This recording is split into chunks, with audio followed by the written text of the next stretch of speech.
বেনজিরকে গ্রেফতার করা হয়েছে, বেনজির আহমেদকে, এবং তাকে বলা হচ্ছে যে সরকার বলছে যে স্বরাষ্ট্রমন্ত্রী বলছে 1 মাসের মধ্যে ফেরত আনা হবে। স্বাভাবিকভাবে এখানে প্রক্রিয়ার বিষয়টি থেকে যে আসলে কোন প্রক্রিয়া তাকে আনা হবে এটি একটি প্রশ্ন রয়েছে, যেটি আসলে জনমনে প্রশ্ন। আর দ্বিতীয়ত যেমনটি বলছেন যে এটি সরকার একটি বড় সাফল্য, সেই জায়গাটি আপনি কিভাবে দেখেন? নিঃসন্দেহে এটি সরকারের সাফল্য, বিশেষ করে পুলিশ বাহিনীর যে ইন্টারপোলের মাধ্যমে রেড অ্যালার্ট জারি করে তাকে গ্রেপ্তার করা গেছে, এবং গভর্নমেন্টের যে প্রক্রিয়া সেটা আমি মনে করি গভর্নমেন্ট খুব সুচারুভাবে সম্পন্ন করতে পেরেছে। এটা যেমন ঠিক, তেমনি কিন্তু এখানে ওনাকে ফিরিয়ে আনার বিষয়ে স্বরাষ্ট্রমন্ত্রী যে একদম সোজাসাপটা জবাব দিয়েছেন, এখানে কিন্তু আমি ওইভাবে দেখি না। কারণ হচ্ছে যে দুবাই থেকে ফিরিয়ে আনার ক্ষেত্রে কিছু আইনি জটিলতা এখানে আছে, যতদূর আমরা জেনেছি বা আমরা আজকে দুপুরে নিউজটি পাওয়ার পরে আমরা যেভাবে এটা বিশ্লেষণ করেছি, এরকম 2-1জনকে ফিরিয়ে আনার নজির থাকলেও বেনজিরের মতো একজন আসামিকে এত 1 মাসের মধ্যে ফিরিয়ে আনা সম্ভব হবে কিনা এখানে আমার যথেষ্ট সন্দেহ আছে। কারণ হচ্ছে যে এখানে কিছু আইনি প্রক্রিয়ার সাথে সাথে কিছু সদিচ্ছারও বিষয় আছে, যে দুবাই সংযুক্ত আরব আমিরাত সরকার কিভাবে রেসপন্স করেছে সেটা কিন্তু আমরা স্বরাষ্ট্রমন্ত্রীর বক্তব্যে খুব সুস্পষ্টভাবে পাইনি। আর হচ্ছে যে ইন্টারপোলের মাধ্যমে আমরা বাংলাদেশ গভর্নমেন্ট তাকে আইডেন্টিফাই করতে পেরেছে, সেটা যেমন ঠিক, কিন্তু ফিরিয়ে আনার প্রক্রিয়াটা কিভাবে হবে সেটা কিন্তু আমরা ইমিডিয়েট জানতে পারিনি। হয়তো আমরা খুব দ্রুত যদি পুলিশ হেডকোয়ার্টার বা সংশ্লিষ্ট কেউ যদি আমাদেরকে রোডম্যাপটা জানায় যে এই প্রক্রিয়া এভাবে ফিরিয়ে আনা যাবে, তখন কিন্তু আমরা আশ্বস্ত হতে পারবো যে কত দিনের মধ্যে এবং কত দ্রুত তাকে ফিরিয়ে আনা যাবে।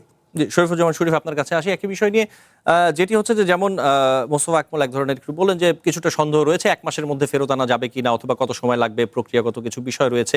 এই জায়গাটি আপনি কিভাবে দেখেন? ধন্যবাদ আপনাকে, ধন্যবাদ সাথের আলোচক, দর্শক শ্রোতাদেরকে। আমিও তার বক্তব্যের সঙ্গে একমত। আপনার একটা বড় কাজ করেছেন, এটা অস্বীকার করা যাবে না।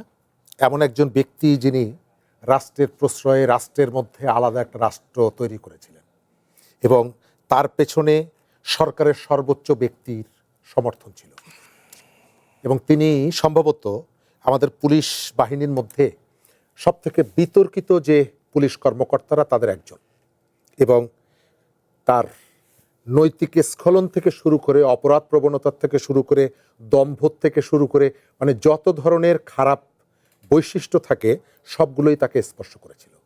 নিজের জেলায় জমি দখল করে এবং রাজধানীর উপকণ্ঠে একটা বালাখানা তৈরি করেছিলেন তিনি।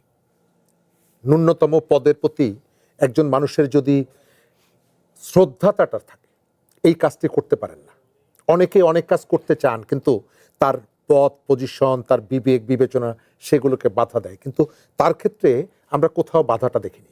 এবং তার ধারণাটা, তিনি আওয়ামী লীগের থেকেও বড় আওয়ামী লীগার ছিলেন। সম্ভবত আমরা বাইরে যতটুকু শুনি, তিনি ওই সময় প্রধানমন্ত্রী শেখ হাসিনা ছাড়া কাউকেই পাত্তা দিতেন না, এবং ওই শক্তির কারণে তিনি এই ধরনের একটা দানব হয়ে উঠেছিলেন।